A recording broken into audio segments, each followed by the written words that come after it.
আসসালামু আলাইকুম। ঝিনাইদহবাসী, আপনারা দীর্ঘ সময় ধরে দাঁড়িয়ে থেকে আমাদের বক্তব্য শুনছেন, কথা শুনছেন। আমি বক্তব্য দীর্ঘায়িত করব না। আপনাদের কাছে শুধু এই বার্তাটুকু দিয়ে যেতে চাই, দেশভক্তি জুলাই পদযাত্রায় আমরা ঝিনাইদহে এসেছি।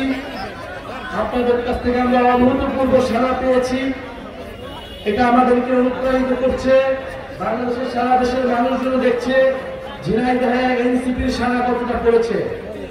5ই আগস্টের পর থেকে, গণ অভ্যুত্থানের পর থেকে এমন হেন কোনো চেষ্টা করা হয় নাই এই অভ্যুত্থানকে নস্যাৎ করতে, এই অভ্যুত্থানকে ভিন্নভাবে ব্যাখ্যা করতে। এই অভ্যুত্থানের নেতৃত্বকে দুর্বল করে দিতে মিডিয়া থেকে শুরু করে সোশ্যাল মিডিয়ায় নানা ধরনের প্রোপাগান্ডা এবং প্রচারণা চালানো হয়েছিল। কিন্তু তারপরেও আমরা জুলাই পদযাত্রায় সারা দেশের মানুষের কাছ থেকে, সাধারণ মানুষের কাছ থেকে অভূতপূর্ব সাড়া পাচ্ছি। ঝিনাইদহ এটা আবারও প্রমাণ করলো। প্রিয় ঝিনাইদহবাসী, এই ঝিনাইদহের মাটিতে এসে আমরা ঝিনাইদহের শহীদ সাব্বির, শহীদ রাকিব এবং শহীদ সুভাষিসকে শ্রদ্ধার সাথে স্মরণ করছি, যারা এই জুলাই গণ অভ্যুত্থানে অংশগ্রহণ করে দেশের জন্য জীবন দিয়েছিল। আমরা স্মরণ করছি ঝিনাইদহে যারা আহত হয়েছেন, যারা গাজী হয়েছেন এই গণ অভ্যুত্থানে। এটি কেবল গণ অভ্যুত্থান ছিল না, ছিল এক যুদ্ধক্ষেত্র। ঝিনাইদহবাসী, আমরা দেশের সংস্কার, বিচার, নতুন সংবিধানের দাবিতে নেমেছি। জুলাই ঘোষণাপত্রের কথা বলছি। যে জুলাই ঘোষণাপত্রে জুলাই অভ্যুত্থানের প্রেক্ষাপট, শহীদদের মর্যাদা, জুলাই গণ অভ্যুত্থানের আকাঙ্ক্ষা, আহতদের নিরাপত্তা, শহীদ পরিবারদের নিরাপত্তার কথা বলবে। ইনশাআল্লাহ আপনাদের সাথে ঐক্যবদ্ধভাবে আমরা সেই জুলাই ঘোষণাপত্র আদায় করব। আরেকটি কথা বলে শেষ করতে চাই যে এই ঝিনাইদহ আমরা সীমান্ত হত্যার কথা শুনি। আমরা কিছুক্ষণ আগে চুয়াডাঙ্গা থেকে এসেছি।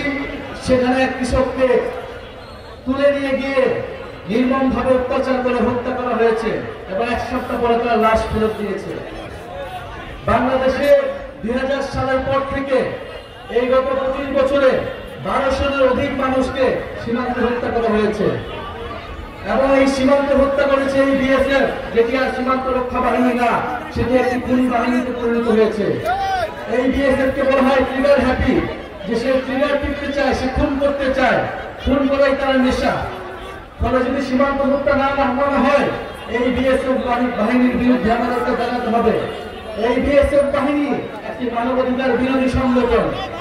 ফলে অবিলম্বে ভারত সরকারকে বলবো, সীমান্ত রক্ষা বাহিনীর মনস্তত্ত্ব পরিবর্তন করুন, বাংলাদেশের মানুষের সাথে মর্যাদার সাথে আচরণ করুন। আমরা সীমান্ত হত্যা মেনে নেব না। আমরা ঝিনাইদহবাসী যারা এখানে এনসিপির জন্য কাজ করছেন, আপনাদের সন্তান তারেক নেতা রয়েছেন, যিনি 17 জুলাই ঢাকা বিশ্ববিদ্যালয়ে পুলিশ, বিজেপি, র্যাব দিয়ে ঘেরাও করা অবস্থায় যিনি গায়ে জানাজা পড়িয়েছিলেন, এই যারা শহীদ হয়েছিলেন 6 জন, সেই 6 জন শহীদের প্রথম গায়ে জানাজা ঢাকায় পড়িয়েছিলেন আপনাদের সন্তান তারেক নেতা। যেই গায়ে জানাজা, যেই কফিন মিছিলে পুলিশ, র্যাব, বিজেপি আক্রমণ করেছিল, আপনাদের সেই সন্তান ঝিনাইদহের জন্য কাজ করতে চায়। ঝিনাইদহের যাতায়াত ব্যবস্থা, ঝিনাইদহের রেলপথ উন্নয়ন, ঝিনাইদহের কর্মসংস্থান, ঝিনাইদহবাসীর শিক্ষা ও চিকিৎসার জন্য কাজ করতে চান। আপনারা সবাই মিলে এনসিপির সাথে থাকুন।